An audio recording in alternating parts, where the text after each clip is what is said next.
one of the smartest lessons I learned in business is just, don't be afraid to just own who you are and own that niche and just stand for something, because you're going to attract more of the right people anyway. This is Stay Paid, the marketing podcast that gives listeners a competitive edge to stay motivated, find inspiration, and discover proven real-world tactics from some of the best marketers across the nation.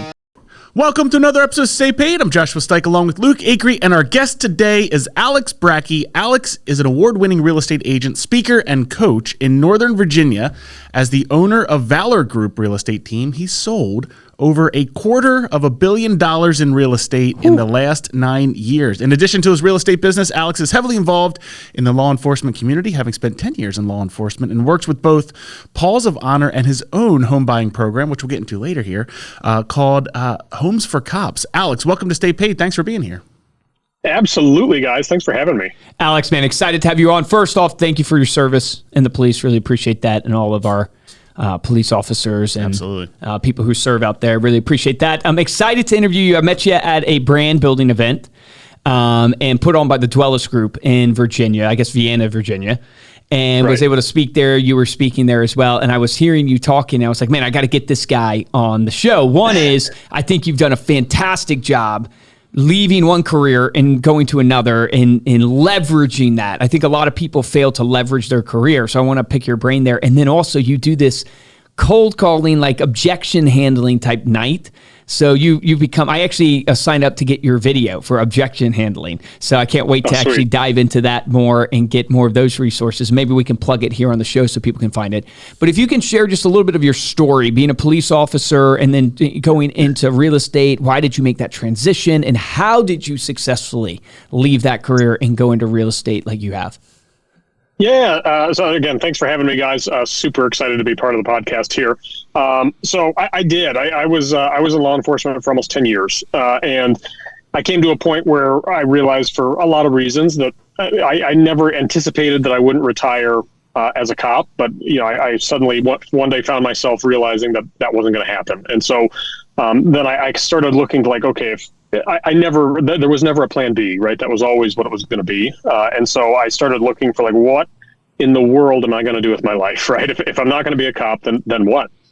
And at the time I had bought a home, I had sold it, and I had bought another one. I used 3 different real estate agents through those processes, and never had an overtly, like, horrible experience, but I just kept feeling like there has to be a better way to do this. I felt like the value proposition that they were giving me was not one that I found useful.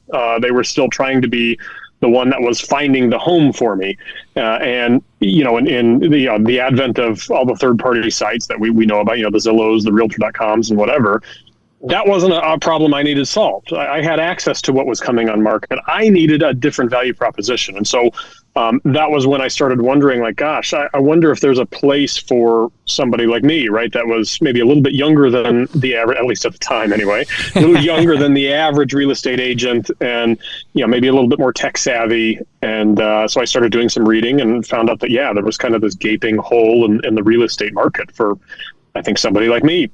And so I thought, well, let me give that a try. My original intention was I was going to, over the course of about 2 years, maybe transition over. What I quickly learned about myself was that I don't know how to do a job at less than like 100 miles an hour. And so I found myself working 5 p.m. to 5 a.m. In law enforcement. I'd go home, I would shower to try to trick my mind into thinking I was waking back up again. And then I'd go into the real estate office at 7, from usually about 7 a.m. until about noon. I'd go home, sleep 2 hours, and do it all over again. Get out of here, dude. That is amazing. It was the hardest grind I think I've ever done. And I only had to do it for about 5 months, but that was literally about as long as I could do it. Yeah, that's crazy. How did you leverage, like, to make that jump? When did you know you had to get out of the police? Like, when did you know, I need to leave this, I can't have a foot in both worlds? And then how did you leverage kind of your background to actually get your first deals in real estate? Yeah, so I like I said, my intention was to do the transition over a longer period of time, but I don't know how to. I'm either all in or all out, right? In all aspects of my life, right? We were talking before about losing a lot of weight, and I'm either all in or all out, and so I realized that I can't do something part-time. That's just not how I operate. And so it was just a function of utility, right? Like I couldn't live off of 2 hours of sleep for more than about 4 or 5 months, right? Gotcha. I couldn't do it. And so I had to give one of them up. And so I gave up the policing. Now, for me, leveraging the relationships that I had, it was easy for me because at least, in my time in policing, what I recognized was for some reason, and maybe it's just working in the industry that we did, but cops, we don't tend to trust folks a whole lot, right? And that's I consider it kind of a personal flaw, right? But we don't tend to trust other folks that aren't police officers. And so, for me, it was really easy to kind of be the guy that was like, hey, real estate agents are kind of a dime a dozen sometimes, right? And they are often very much about what's in it for them. And so, I kind of share the same background as the folks that wear the badge. And so I had that level of trust that they knew that it wasn't necessarily just, I wasn't a run-of-the-mill kind of business guy in it for myself and not looking out for them. And so for me, it was easy to kind of parlay that trust and rapport into a different space. And the first transactions I had were, FBI agents, like local law enforcement. They were all from that world. And they were all guys, again, that I knew from before. So it was using my sphere, right? I mean, to use, the terminology we all know, it was my sphere. But I worked it maybe just a little bit differently or came at it from a different angle than maybe other folks might. Well, you call yourself the Valor Group now, right, from a branding perspective, and you've obviously leaned into this niche, which was your natural sphere of helping those in law enforcement. Even the charity work that you're doing obviously gives back to that arena. When did it go off for you that, okay, I'm going to double down and go all in and focus on this niche and create? And you called yourself the Valor Group. If you look at your logo, I think you have the thin blue line, right, and the thin red line there in your logo. Like, what made you decide to do that branding wise? So I initially did. This is one of the mistakes I made, and one of the things I try to tell people now, like, please learn from my mistake, right? I came out and almost, at least for my sphere, right? The people that knew I was a cop, obviously I owned that. I was very open with it. It is who I am. It's not just what I did. But for the general public, I created a brand that was very just bland. It was, and I didn't want to offend anybody, right? It was this idea that I was going to have this really wide umbrella and do business with everybody and offend no one. And ultimately what I found was that it was a brand that didn't resonate with anybody, right? Like I didn't stand for anything in the brand. And so I ended up, as the story goes, I had a really good buddy of mine who was coming out of the same department that I was. He was a cop and he was starting a dog training business. And he came to me at the time. I had been in business and real estate doing well. And he came to me and said, hey, this is my idea for a brand. And the brand was very military, very, very law enforcement focused. And I told him, I said, Aaron, I don't know, man. I mean, I think you're pigeonholing yourself with that niche. And it was, classic. Like I had no idea what I was talking about because his brand just skyrocketed, right? And so I'm sitting back here with this bland, logo and brand that I had and watching him take off. And I was like, okay, all egos aside, clearly he knew something I didn't. And so we pivoted and I went the direction that ultimately I think I secretly always wanted, right? I wanted to just own who I was and just be true to myself. And like, I am a supporter of police and the military and firefighters, right? But I was afraid to say that, especially given some of the stuff that we've been through recently, and a lot of anti-police sentiment. And I just when I owned the brand, owned who I was, it immediately sort of maybe the folks the clients that weren't going to align with who I am, right? We weren't going to get along anyway. Like I wasn't going to earn their business. At least now they can sort of self-filter, right? And the people that are more in alignment with my vision and just my value system, right? They're going to be more attracted to me now. And so it's been just one of the smartest lessons I learned in business is just, don't be afraid to just own who you are and own that niche and just stand for something because you're going to attract more of the right people anyway. That's so good. Yeah, so good. So talk about switch gears. Well, first off, what was the name of the brand before the Valor Group? The Alex Bracke Real Estate Group. So bland. I like how you called it bland. It was your name. So bland. It was my name. Yeah. It resonated with me and my mom and no one else. Yeah. Right. I don't think there's anything wrong with naming it your name, but I think that's funny how you described it as bland and it was your name. Yeah. But no, I think I own it, man. I own it. Yeah, it's one of the greatest lessons in business. I mean, I was literally just on a call with my production manager, and we're talking about our products and stuff, and I was telling him how a similar lesson, like one of the lessons I've learned over the last 5-6 years, is I always think I can do more than we can, and the real lesson there is you need to stay focused and you need to go into your niche. You need to go into what you're really good at. And the best businesses, they find a need and they fulfill that need and they double down on it and they do it 1,000,000 times over. And, and I think that is such a powerful lesson in business, a golden nugget for people. I want to switch gears because you had mentioned something at this event that really stood out to me. One is obviously you, like most people, are recruiting people, whether it's into the real company that you're a part of now, which we can talk about a little bit, or just your team. You do this night where you invite people to watch you or listen to you make calls.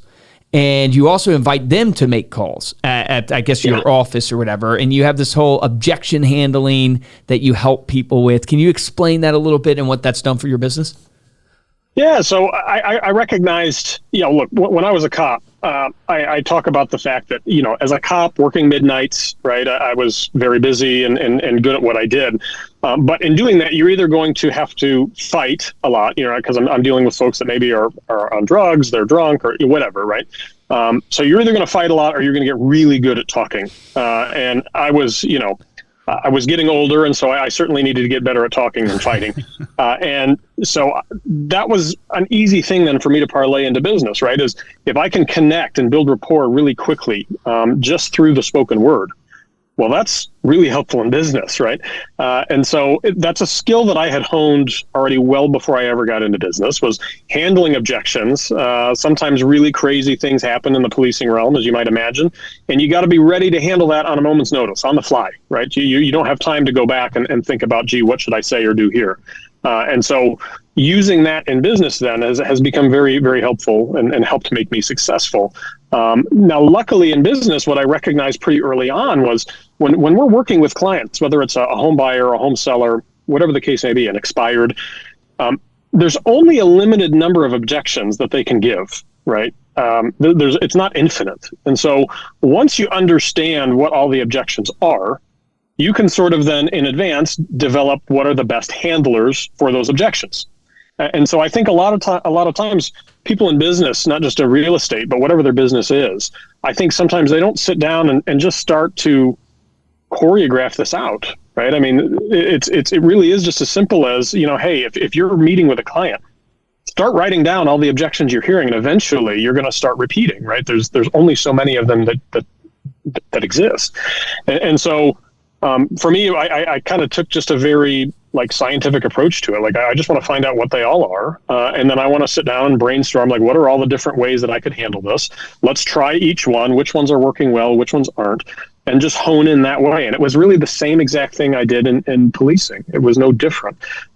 Sometimes I got the response I was looking for. Other times I didn't. And we had to go fisticuffs, or I was chasing people through backyards, but either way, it was a learning experience, and I knew then not to use that one next time, right? And business is again, it's just no different, just maybe not quite as high stakes. And so, for me, I like to have these call nights, right, where we bring people together. We all know in business that we should be making our phone calls, talking to our sphere, whatever that is, but sometimes it's intimidating because you just don't know what to say. Yep. Or if you get that really hard objection that you don't know how to handle, sometimes it can be intimidating when you don't know how to get past that. And sometimes that's just enough to prevent the roadblock from making you want to move forward at all. And so what I say is, look, I think as an industry, we should be helping each other, propping each other up, and moving each other's business forward, because there's plenty of business to be had.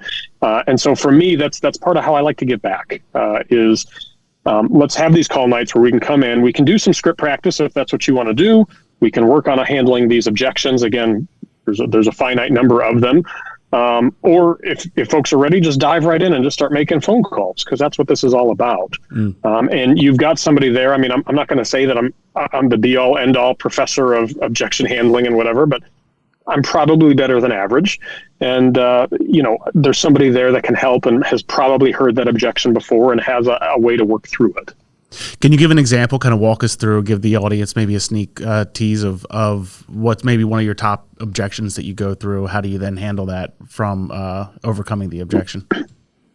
So I think right now one of the most common ones is, an objection related to interest rates. Right. We've had in housing, we've had a lot of interest rate increases. And I tell real estate agents, I say, guys, for 20 years in the real estate industry, we've been able to rely on low interest rates to make a logical argument to our clients as to why it's a smart idea to buy a house. But we've forgotten the original idea why people want to buy a house. It's not logical, right? People buy a home emotionally and they justify with logic. Amen. So we need to go at this more from the standpoint of not a logically based argument, but the emotionally based argument. That's why they're deciding to buy a home. And so for me, it's about, they give the objection about, hey, interest rates are too high. Number one, they probably don't actually care about the interest rate. What they care about is their monthly payment. So that's the thing that we're going to focus on. But I want to know, why did they want to buy that house to begin with, right? Is it that, they want the bigger backyard for the kids to play in? Because here's my question to them is like, look, if we can get you a monthly payment that makes sense for you and get you the backyard that your kids ultimately want to thrive in, then how long are you really willing to postpone living your best life and allowing your kids to live theirs? Yeah, that's great. Because that's what this is about, right? 30, 40, 50 years from now, when we're at our final days, you're not going to look back and say, dang it, I wish I would have bought at 5.5% instead of 6.5%. No, you're going to say, I wish I'd have had more summers to push my kids on that swing set. And that's what this is about. That's freaking good, dude. That's tugging at my heartstrings. No, that's great. I love that. I find that to be true too, is it's the tapping into the emotion. Is there a framework that you give to people when it comes to thinking about objections? Is it tapping into the emotional side every time you go to the objection? Is it literally case by case scripted per scenario? Like, how do you think about it? I do think it depends on the objection, right? I mean, so the interest rate one the truth is we can't control what the interest rates are. So that's not something that I can affect. If it's something like inventory, right? Hey, we just aren't seeing enough options that we like. Well, we have a handler for that, right? We actually have a specific program on our team called the Priority Access Program, where we can, we have a system in place to help get them in front of sellers before the sellers have engaged other real estate agents to sell the house, right? And so we're circumventing the competition that's out there and getting our buyer directly in touch with somebody who's willing to sell a home, and there's no competition there. So sometimes it is a logical framework to get through that objection. Other times it needs to be emotional, but I think at the end of the day, it's solving a problem. Mm-hmm. All of them, it's, what the objection in any business situation, in my opinion, it's somebody saying, look, I want to do business with you, but there's this one thing that's standing in the way. And so they're telling us they want to do business. If they didn't want to do business with us, they would have just hung up the phone. Agree. Right? Like, we wouldn't be having the conversation. They want to do business. They're just trying to make this make sense. And our job is to figure out that, A, does it make sense? If it does, here's how we can make this work. Or B, maybe it doesn't make sense, right? In which case, I feel like it's my job to not sell them, right? I want to chase the relationship and not the sale. So I'll tell them, like, guys, if you're wanting to sell this house in 2 years, I can't promise that you're going to break even on this. Like, maybe it's you'd be better off renting. Mm. What's your main lead source when it comes to these calling, and how many calls would you recommend like an agent make a day or two? Like, where would your advice be to new agents in particular? Like, they're getting started. How often should they be calling? How many hours a day? What lead sources do you find the best? It depends, right? So I think what lead source is the best. It's the one that you're willing to follow up with. It doesn't matter which one it is. I can sit here and say expired for me was the way that I went when I started my career. I'm a little bit of a glutton for punishment. Like, I was starting in the industry and I thought to myself, what's the thing that scares the hell out of me the most? And it was expireds. I was like, I want to become a master of those, right? Because if I can master the thing that scares me the most, everything else is just gravy, right? It's easy. And so, but for me, I was dedicated. I was every morning I was going to wake up and I was going to make calls to expireds. If somebody's not willing to do that, then don't pick expireds, right? Pick the thing that you're actually willing to be consistent with, because consistency will trump everything else. And so, there is no right or wrong in terms of lead source. It's just whatever you're willing to be consistent with. In terms of how many calls, I think less about how many calls and more about how many contacts. Because at the end of the day, calling and leaving a voicemail or calling and getting nothing, that doesn't drive revenue. Talking to people does. And so for me, it's more about how many people you're talking to. If you can talk to, say, 5 new people a day about in our case, real estate, right? Even if it's a no, that's cool. Like, that's still a contact. But if you're talking to 5 new folks every single day or 5 days a week, that's 25 people in a week, 100 people in a month, you're going to move your business forward at that pace, right? And so for me, it's more important tracking that how many people have I actually talked to metric. How have you improved your contact rate? Like, are there any, I know we do, like, we've heard triple dials, we're text messages, different types of follow-up. What are you doing? It's look, we don't know the folks that we're talking to, how they might be most receptive. So I think the important thing is to have an all-encompassing approach, right? Calls, emails, text, video, right? I landed an expired one time by connecting with them on Facebook Messenger, and sending a video that was years ago. So, there's no wrong way to make a good contact.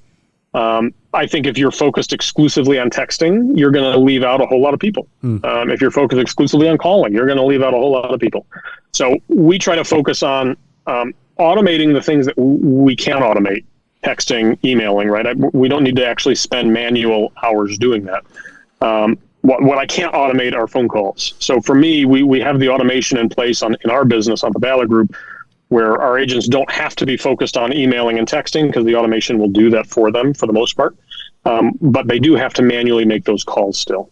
What are you using for automated texting and email? So we work out of Sierra. Okay. Sierra Interactive is our CRM. And then we have a lot of plans built out through that. So that handles that. Yeah, that's awesome. Nice. Talk about Homes for Cops, because you call this the first of its kind home buying program. Obviously, it's something you're passionate about. You started this, right? Yeah. Yeah. I did. Yeah. This was a problem that I had as a cop. When I went to buy a house, I did a lot of work as a cop in drugs. That was the drug world. That was my thing. So I knew a lot of folks on a first name basis that, I really didn't want learning where my wife and kids slept while I was at work. That's a real problem that cops have. And most cops don't realize that there's a solution to that, because it's very easy to find out where somebody lives. If you know their name, and my name was on my chest everywhere I went, right? Bracke is not a super common name. So it was very easy using tax records, searchable on the internet for free. Anybody could find out where I lived. And I researched this when I was a cop, before I was even in real estate, and I found what I thought was a solution to the problem. And I took that to my real estate agent at the time, and she looked at me like I had 6 heads, tried to pass me off to a family member who sold Legal Shield, which was useless to me. And then I took it to my title company, took it to my lender. Nobody had any concept of what I was trying to achieve, which was basically protecting my identity. And so when I came into real estate, that was the first thing that I did, is I created this program called Homes for Cops. Not just for cops anymore. We've used it for prosecutors, 3-letter agencies, CIA. I even used it once for a guy who had an ex-wife who was looking for him. So we say, look, if you're in a profession or have reason to want to shield your identity, this is one more layer of security that we can offer, where you're buying a home not in your name. It's actually in the name of a trust. And so the name of the trust is what goes in tax records, not necessarily your own personal name. And so it's one more layer of security that we can add. And to my knowledge, there is no one else in the country that has a program like that. Wow, that's incredible. That is incredible. And you've had that, how long have you been doing that? For as long as I've been in real estate, so almost 10 years. 10 years, wow. Wow. Do you advertise that at all? We do a little bit. Again, it's kind of a niche product, right? I mean, most people, this isn't a concern that they have. It really is kind of, for law enforcement, defense attorneys, prosecutors. Yep. Josh, because he's really popular. His fans come to his house. Yes, it's tough. It's a hard knock life, man. I mean, looking as good as we do, with the haircut. I mean, I know the ladies love the hair. Yeah, I know. That's so good. Well, speak about, because you mentioned earlier that you went through this weight loss journey, right? And we were talking about it before we got on the interview. You didn't just lose some weight; you lost a person. Yeah. A middleweight UFC fighter. Yeah. Yeah. Talk about that. And I think you said it was over COVID. So talk about that and the discipline that it took to do that challenge. Yeah. Yeah. So when I left law enforcement, again, that was who I was, not what I did. And so when I left law enforcement, I felt like a part of me sort of died. And that was, it was kind of a grieving process, right? I had to go through and I filled that void a lot of times with the wrong things, right? Food and drink and whatever. And I found myself, I ballooned almost to 400 pounds. When I used to run 5K races, and I was very fit. Wow. And, I didn't, it wasn't that I didn't care, but it never struck me as the problem I was creating until my son, my firstborn son at the time, came to me, and he was probably 5 at the time, 4 or 5. And he said, I want to have a big belly like Daddy has. And that was the first time that I realized truly the damage I was causing. It wasn't just for me. I was causing damage to my kids. And that was the moment when I said, okay, enough's enough. And so it happened to be right around the time that COVID hit. We were all, as everybody knows, we were locked in our house and couldn't go anywhere. My wife, God love her, she's a big CrossFitter. So we have this insane CrossFit gym in our basement. And I had like an old used like Gold's Gym treadmill. I had a Peloton bike. Like I literally, guys, had no excuse anymore, right? I'm locked in my house. I don't have appointments anymore to be running to. And so I had no more excuses. And so I hired a coach, just like I would for business, right? I hired a coach to help keep me accountable in my eating, my nutrition, my workouts. I didn't do any sort of drugs. I didn't do any sort of surgeries. Like I just did it the old fashioned way of watching what I ate, eating the right things, learning, what my body responds to in terms of nutrition, and then working my face off in that gym. And in doing that, I lost about 160 pounds over the course of 2 years. That's amazing, man. That is. Yeah, we were talking about just like the level of consistency and discipline. Like my respect after I finished 75 Hard has gone through the roof of these physique guys. Now, I know a lot of them use whatever, drugs and stuff, but I'm talking about the more like natural people, like the ability to get to where they get to, like they truly are measuring everything. Like that they input into their body and their output. And it's just like insane to me. And I think it's a great parallel to business. 100%. Just measuring what you're doing. And so few people and measure everything. Yeah. Yeah. So few people do that. And then you can't ever improve what you don't measure. Well, that's just it. I mean, for me, that was critical to my success. I had to track and measure everything because look, when I had trained my mind and my body to consume 4,500 or 5,000 calories a day, I didn't know what it looked like to not eat enough for 3 people, right? Like, and so I had to retrain myself. And the only way to do that was to know exactly what is a portion, right? And so I did that. Like I had to, and to this day, most of the time, I've got a food scale in the kitchen and I will weigh out, how much is there. And, and that's just part of what keeps me accountable to me. Because again, left to my own devices, I already know what happens, right, when I don't pay attention to stuff. And so I have to stay laser focused on that. Otherwise, I know I'm, about 160 pounds, I'm going to put it right back on. Like most things in life, it's a slow fade. Like you never get destroyed in a day. It usually is a slow fade over time where you don't even realize it's seeping in. You don't even realize it's happening to you, whether it's weight or something in your relationship or something in your business. It's just slowly you're not doing the right things. And over time, it and in reverse too. Slowly do the right things. And you don't see it right away. But the power of compounding. Yeah. Exactly. Well, and for me, it was, people have asked, like, how did I stay motivated for that love for 2 years, right? And I said, look, when I was unhealthy, I was crazy dedicated to that life, right? I did that all day, every day for years, right? And I needed to have that same level of intensity, but in reverse, right? Yeah. That's just the way that I kind of sold it to myself. That's good. It wasn't acceptable to, pardon my French, but to half-ass this, right? Because I didn't half-ass living unhealthy. I went all in there. And so I had to be all in on being healthy. I don't know why the pizza just goes down easier than the broccoli. I don't know what it is. That's a question I have for God when I get there. I'm like, God, pizza, broccoli. Come on, brother. Yeah, broccoli better. Couldn't you help us out a little bit? My dad, when I told him that one time, he's a pastor, he's like, that's the question? Of That's all the question? questions you're going to ask God, that's the question? I'm like, yeah, good point, Dad. Good point. Do you have like a mantra, a quote that you live by? Yeah, so I like, there's a quote by Mark Cuban, who actually went to my alma mater, Indiana University, go Hoosiers. He said, work, and I'm paraphrasing a little bit, but he said, work as if there's somebody else working 24 hours a day, 7 days a week to take it all away from you. And for me, that resonates hard, right? Because, I grew up in Indiana, and even by Indiana standards, we didn't have tons and tons of money. And, I had a job from the time I was 8 and throughout growing up, I always had a job, in part just so I didn't have to carry around that free lunch card at school. I was kind of like too proud to have that.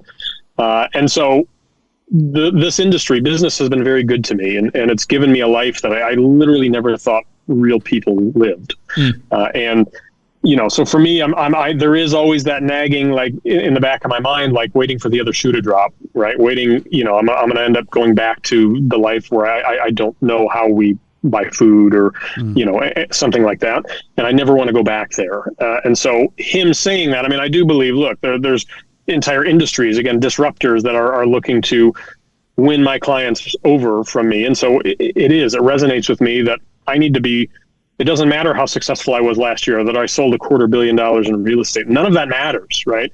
The only thing that matters is right here, right now, and going out and building trust and earning the trust and business of the folks that are talking with me. Yeah, it's awesome. So good. Alex, man, thanks so much for coming on the show and sharing your journey with everybody. Before we close out, let people know how they can connect with you. Yeah, so you can find me on Instagram at Alex Bracke, or you can shoot me an email, alex@valorgroup.com. Awesome, Alex. Thanks again. Thank you all for listening. You can dive deeper this episode. Get the links that Alex just mentioned there, as well as the show notes over at staypaidpodcast.com. And you know the drill. If you enjoyed this episode, head on over to Apple Podcasts, drop us a 5-star review along with a comment. We'll read it here on the show. We're getting low. We need some more. This is my annual reviews. Plead for some reviews and some comments on Apple Podcasts so we can read them here on the episodes. The best way to show your support is to simply share this episode with a friend. If you want to get hold of me or Luke, you can email us at podcast@remindermedia.com. And of course, you can find us on social media as well. We are at Stay Paid Podcast. For this episode of Stay Paid, I'm Joshua Stike. Guys, I'm Luke Acree. Alex, thank you so much, man. Really, really good stuff. A lot of golden nuggets that people can take action on. My one action item for you that I think is really easy for you to sit down and do right away is sit down and document out your objections.